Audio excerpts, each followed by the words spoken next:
looks like a curtain. Hold that. Stand that up. Stand that up. All right? We want to see magic here in Vegas. All right, here we go. Let's go. Look out.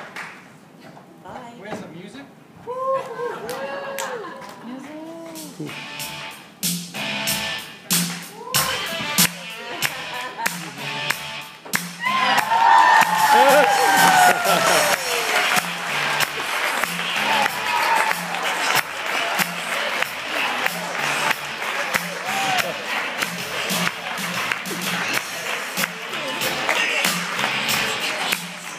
Yeah, I have to say it's a little disconcerting when I hear Cal calling me and I'm on the other side. I can't come right yet, right? Okay. Who's had a great time?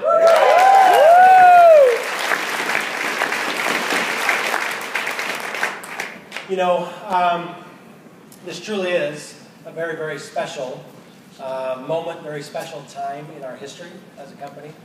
It's a very special moment and a very special time in your life. You've heard a lot of great things today. I hope that you took good notes. I hope that you go home and that you try and share things with the people in your organization who are not here. But most importantly, I hope that next time we have an event like this, those people come with you and you've imparted enough of the vision to them that they see the need to come and be here. Every one of your lives will be different when you walk out of this door in just a little while than it was a very, very short 24 hours ago. Okay? Now, I saw a little saying a little while ago that I have to say I laughed at. Okay? And it's this one. Some people are like slinkies. They really don't have a purpose, but it still makes you smile when you push them down the stairs.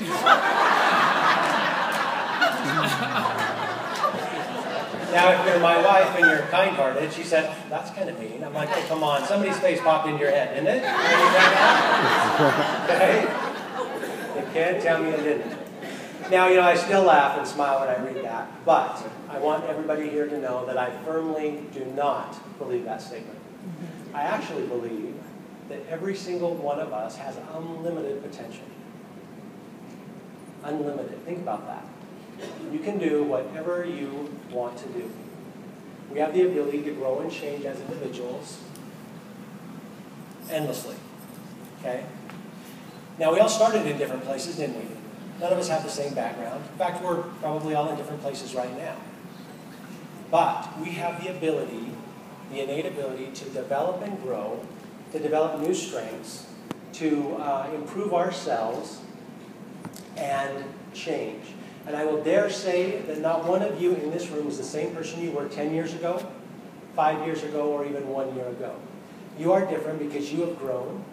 You've developed new skills, new abilities. You joined Xyngular. Okay? You are not the same person you were not all that long ago. And it's the same for every one of us. I've changed and grown. Okay? I came from small, humble beginnings. You see the guy with the watermelon, he's pretty small. You see the guy with the shirt and the glasses, he's pretty humble. Okay? You see, I grew up on a dairy farm in a little town in Idaho. And that's the place. It's a great place. My dad is a dairy farmer. He ran about 500 head of cows. He milked about 300.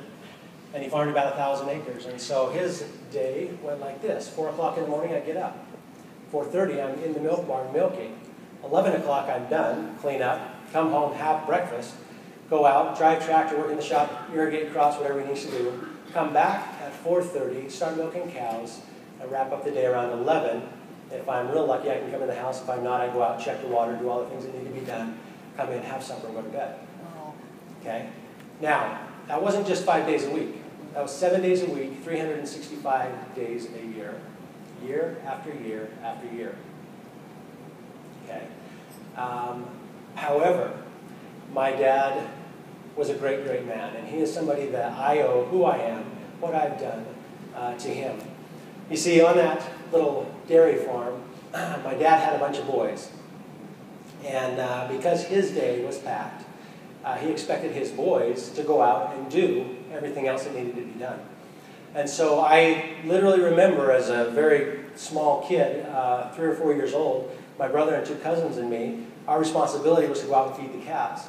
And so you'd go to the barn and you'd fill up a 5-gallon milk bucket, and we were so small we literally couldn't lift the bucket off the ground, we weren't strong enough. So we'd get a kid on each side of the bucket holding onto this wire handle, and you'd pull out like this as hard as you could to try and get enough leverage to get the bucket off the ground just a little bit. And then you'd scoot it down the, first the barn floor and stuff to get it out down to the calves that were about 100 odd yards away. Now, again, we were little kids. Now that bucket's heavy. The wire cut into our hands. The weight of the bucket felt like it was going to pull your arm out of the socket. Okay? And we'd get tired, we'd stop and rest, but we learned really, really fast that the longer you rest, the less gets done. Okay? We also learned really, really young that it's important to set goals, or else you don't go anywhere very fast. And the funny thing is, even from that very young age, I still remember our goals as 4 little boys who had to feed the calves. Okay? We'd fill the milk bucket, and our first goal was to get halfway to the barn door. And then it was to get to the barn door. And then it was to get the bucket over this huge lip to outside. Now, I went back when I was an adult, and the lip's only about that tall, okay?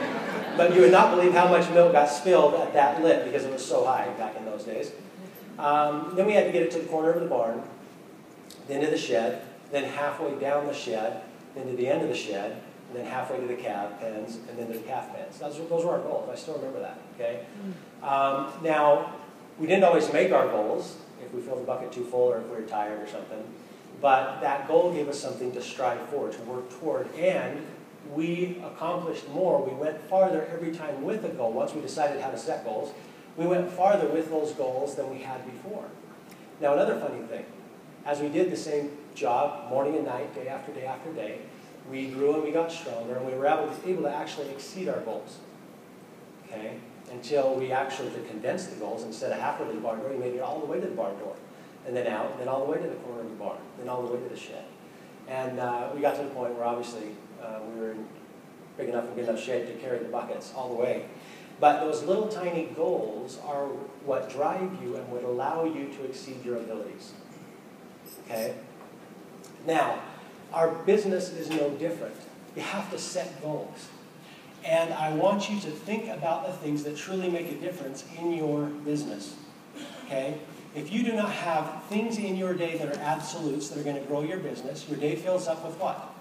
Stuff, right? Or, as Schenk would say, stuff. Okay? And those stuff things aren't going to be the things that necessarily will grow your business. And so you have to say, I will reach executive. Not I'm going to try to be an executive, I will reach executive. And then you set the benchmarks to that goal, and the funny thing is, as you accomplish each benchmark, what happens? You get to the goal. And you will accomplish more faster if you have goals than if you don't. Okay? Goals are important. Now, on my dad's farm, after feeding calves, you grow a year or two, and lo and behold, you learn to drive. So at the age of 6, I was driving a tractor, and not very well, right? And it wasn't a great big 4-wheel drive, it was a little tractor.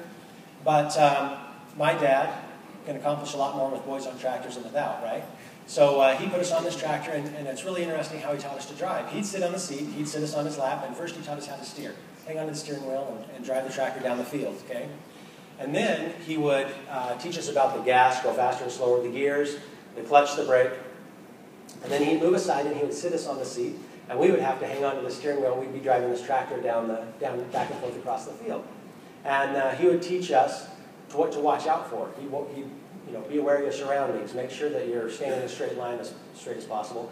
When you get to the end of the field, that's the really hard part because you have to turn around, okay? And so he'd teach us how to do that. And when he was comfortable and we knew what we were doing, he would say, okay, I'm going to go either milk or buck hay or do whatever.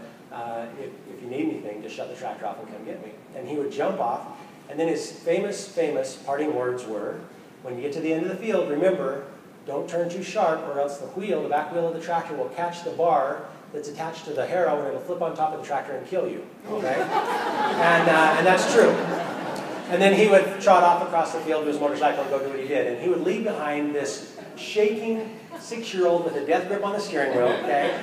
Frantically watching everything around him to make sure nothing went wrong, already planning in his mind if anything goes terribly wrong, here's how you shut off the tractor, and when I get to the end of the field, here's how I turn around without killing myself. And I think about that, and it's a lot like bringing in a new distributor, except for the killing part, right? You bring in somebody new, and they don't know what's going on, right? And so you're there with them.